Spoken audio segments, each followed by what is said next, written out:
crois qu'il faut vraiment les informer du caractère tout à fait bénéfique de cette activité physique.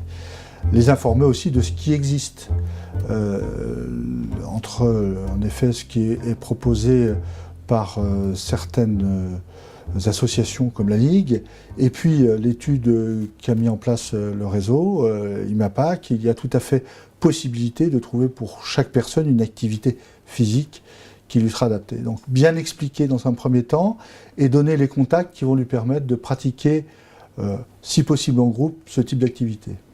Pour des personnes qui sont en traitement, on les accueille, on les accompagne pour justement les aider à mieux vivre les traitements. Et pour les personnes qui ont arrêté les traitements, ils peuvent aussi continuer à pratiquer au contraire l'activité physique au sein de la CAMI ou ailleurs s'ils ont trouvé leur club ou leur activité. Ils peuvent rentrer toute l'année au sein de l'association, donc les inscriptions sont toute l'année, ils peuvent rester, pour le projet IMAPAC c'est 3 mois, donc à l'issue des 3 mois, ils continuent soit au sein de la CAMI ou s'ils ont trouvé ou envie d'aller voir une autre activité physique, voilà, ils sont plutôt incités à continuer à poursuivre, peu importe la façon. Et il n'y a pas de limite d'âge, bien sûr, c'est les adultes de 18 à 85 ans, il n'y a pas de limite d'âge non plus à retravailler son corps, à condition que le médecin donne son aval pour la pratique d'une activité physique adaptée.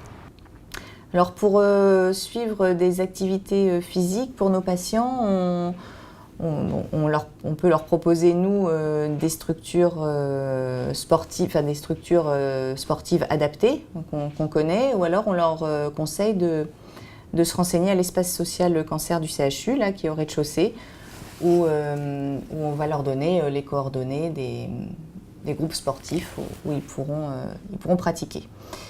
Alors les 3 premiers mois, il faut savoir qu'il y a une aide financière pendant 3 mois. Donc les patients, ces activités sont gratuites et on espère comme ça les inciter à poursuivre, puisqu'on sait que c'est le long terme qui compte. Oui, il y a plusieurs relais. Il y a d'abord les praticiens de la clinique, les praticiens qui voient leurs patients en consultation. On a fait une campagne d'affichage, notamment dans les salles d'attente, en faveur de ce projet.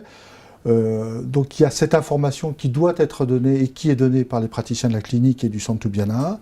On a aussi la chance depuis assez peu de temps d'avoir une permanence de la Ligue le jeudi entre 14h et 17h qui permet aux patients de s'adresser directement à la Ligue et de voir ce qui est proposé par cette association qui fait du très bon travail. Les RI et l'ESC sont des espaces d'information situés dans les établissements de santé. Donc l'ERI est dans le hall d'entrée du centre François Baclès et l'ESC dans le hall de la tour du CHU de Caen. Ces espaces sont ouverts à tous, sans rendez-vous, quel que soit le lieu où le patient est pris en charge. Les gens peuvent venir donc, du lundi au vendredi. Pour les horaires d'ouverture, les personnes peuvent se référer au site internet. Et les gens peuvent également soit nous téléphoner, soit nous contacter par mail pour avoir ces informations sur l'activité physique adaptée.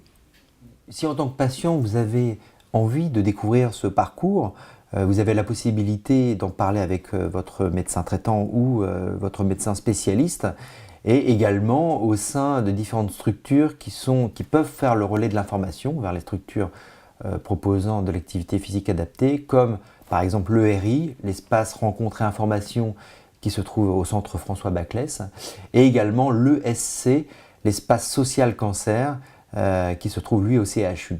Également des coordonnées importantes, ce sont celles de la Ligue contre le cancer qui sont présentes dans chaque département. Et enfin, bien sûr, vous retrouverez l'ensemble des informations relatives à ce projet sur le site internet du réseau OncoBasse-Normandie, qui est donc www.oncobasse-normandie.fr. L'activité physique adaptée est une demande de plus en plus fréquente chez les patients, souvent sur conseil du médecin. Nous sommes là pour compléter les informations du médecin en dirigeant les patients vers des structures adaptées, habilitées, activités physiques adaptées, grâce à des brochures et aussi en relayant auprès de l'étude, en informant sur l'étude IMAPAC, parce que tous les patients sont concernés par cette étude. Donc nous sommes là un vrai relais d'information au sein de Baclès et du SACHU pour tous les patients, quel que soit l'établissement de soins. Cette évaluation va permettre de faire comprendre aux patients combien bouger est important, premièrement pour limiter les cancers, et ça c'est maintenant reconnu, et surtout pour éviter les récidives de cancer. Il faut bouger quand on est atteint d'un cancer, pendant le traitement et après le traitement.